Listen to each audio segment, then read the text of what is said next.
Students of class 6. Today I am going to study history, lesson 6, kingdoms, kings and an early republic. Dear students, in this lesson mainly we will discuss about the formation of government, how can we choose our leaders, our rulers. Okay, so first of all we discuss about the earlier age कि what was the process of the choosing rulers या king. Okay, आइए देखते हैं हम लोग lesson 6 का, ये video number first है.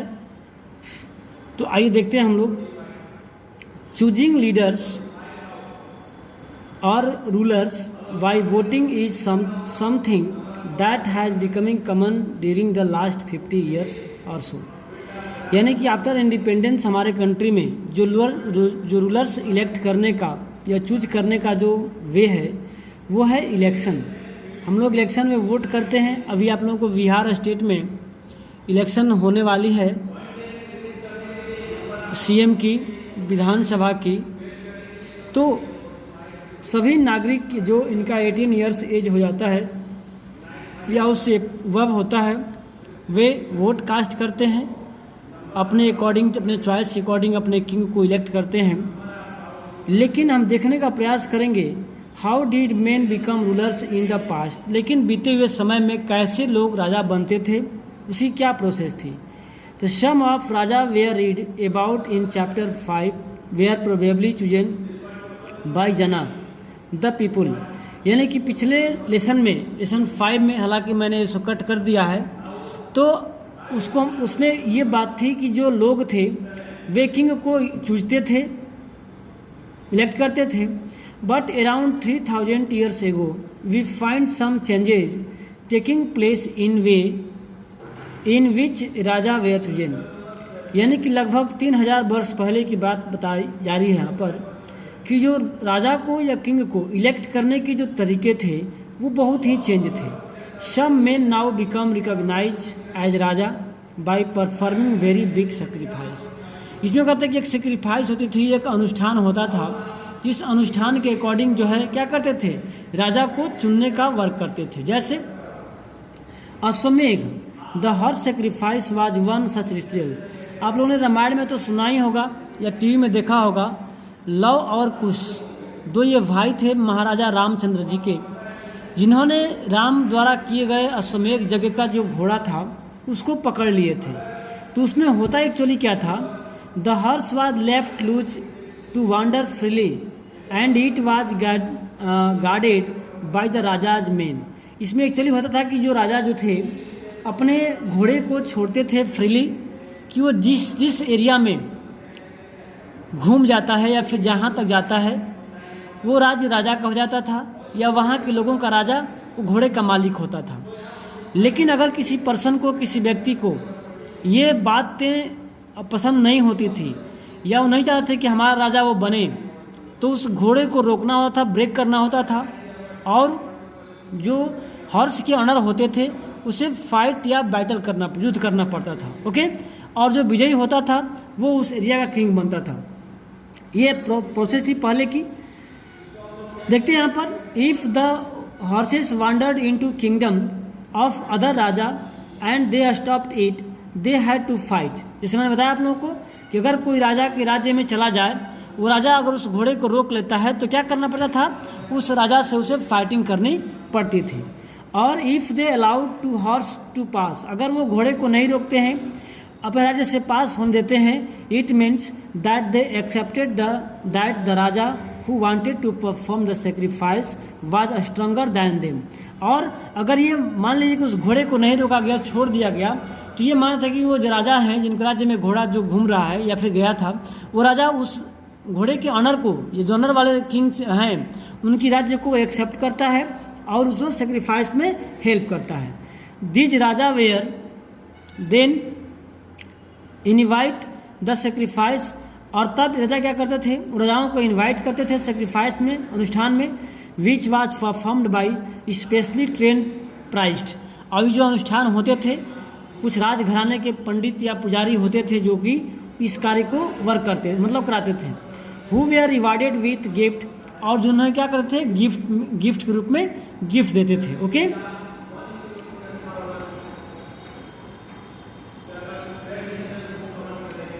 Who were rewarded with gift, the raja who organized the sacrifice was recognized as being very powerful and all those who come brought gift for him। और जो राजा सेक्रीफाइस ऑर्गेनाइज कराते थे वे बहुत ही powerful समझे जाते थे, और उनके लिए सभी जो राजा होते थे, जो लोग आते थे उनके सेक्रीफाइस में पार्टिसिपेट करने, वो क्या करते थे तो उनके लिए गिफ्ट लाते थे। Okay, the Raja was central figure in this ritual, और इस पूरे कार्यक्रम में जो राजा होते थे सेंट्रल पार्ट होते थे। ही often had a special seat, उनके लिए स्पेशल सीट होता था, विशिष्ट बैठने का प्लेस होता था। और थ्रोन, जिसको राजगद्दी भी कह सकते हैं, और टाइगर स्किन, बाघों के जो स्किन होते थे उस पर वो बैठाता है कि मैं पावरफुल के रूप में शो करने के लिए। He charioteer who was his companion in the battle field and witnessed his exploits. Okay, तो वो पावरफुल व्यक्ति वो है जो उनका वो इस कार्यक्रम में हेल्प करते थे। नेक्स्ट चलते देखते हैं।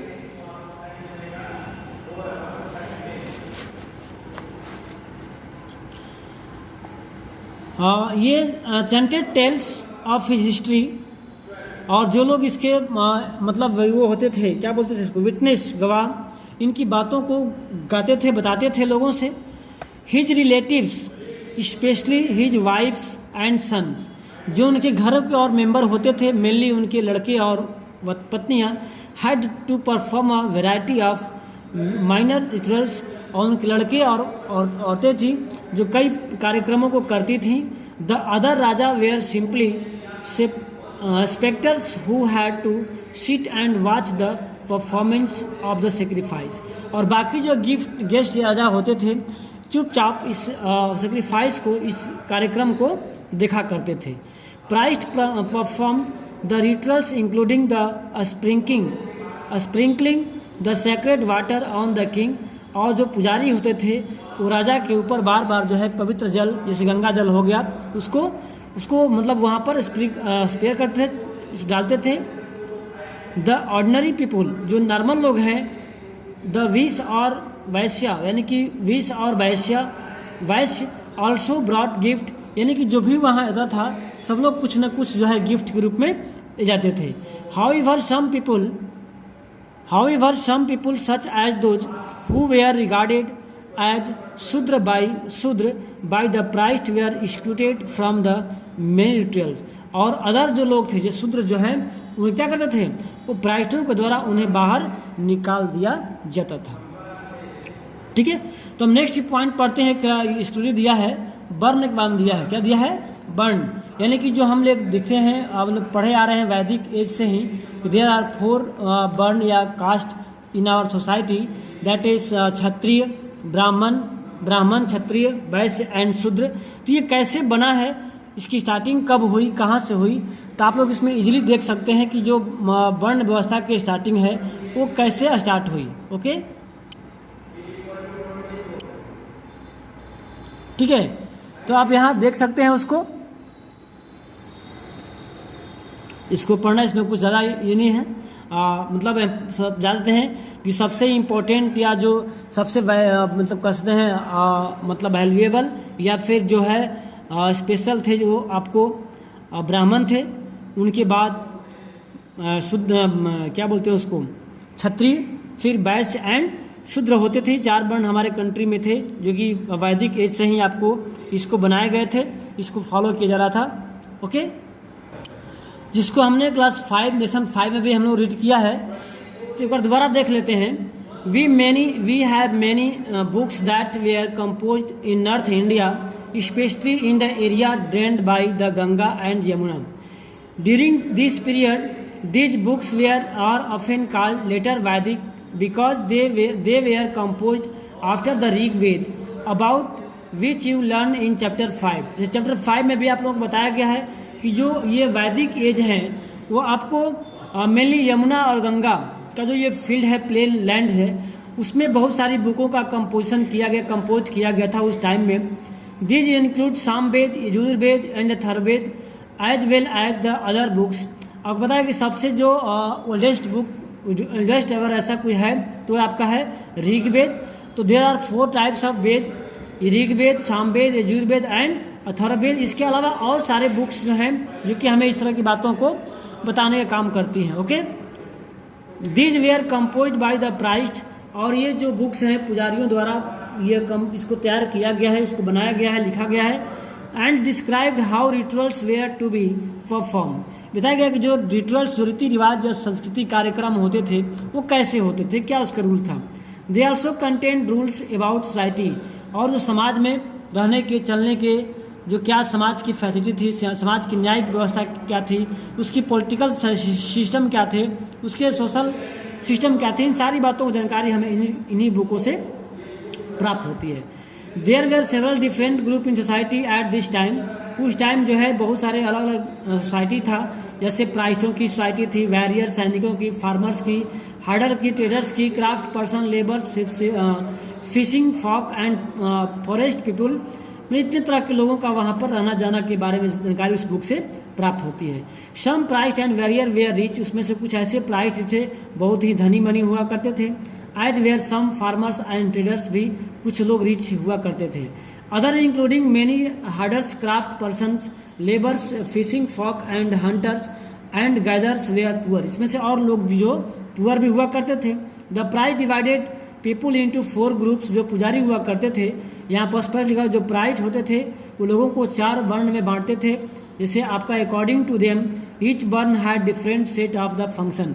और प्रत्येक क्या क्या था, अलग अलग उसका फंक्शन था, अलग अलग उसका वर्क था। प्रत्येक ग्रुपों का क्या क्या वर्क था आप यहाँ देख सकते हैं।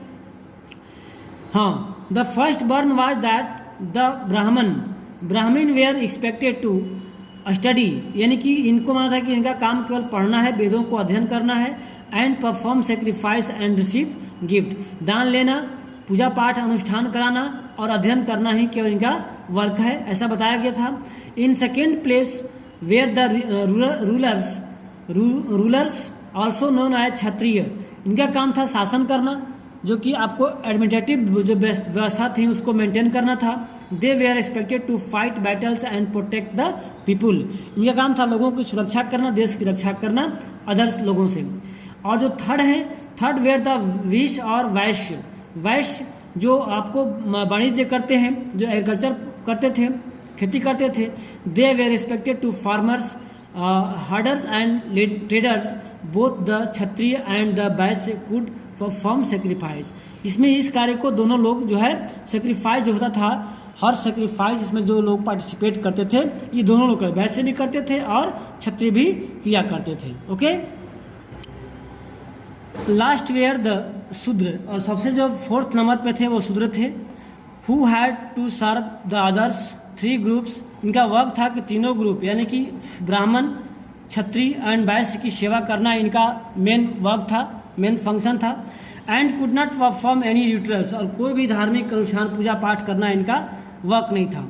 Often women where also grouped with the शूद्र, यानी कि औरतें भी इसी ग्रुप में आती थीं। बोथ वोमेन एंड शूद्र, यानी कि जो भी ग्रुप्स थी, यानी कि वैश्य और शूद्र और क्षत्रिय की औरतें भी वो आपको इसी कैटेगरी में आती थीं। Both women shudra were not allowed to study the Veda, और वेदों के अध्ययन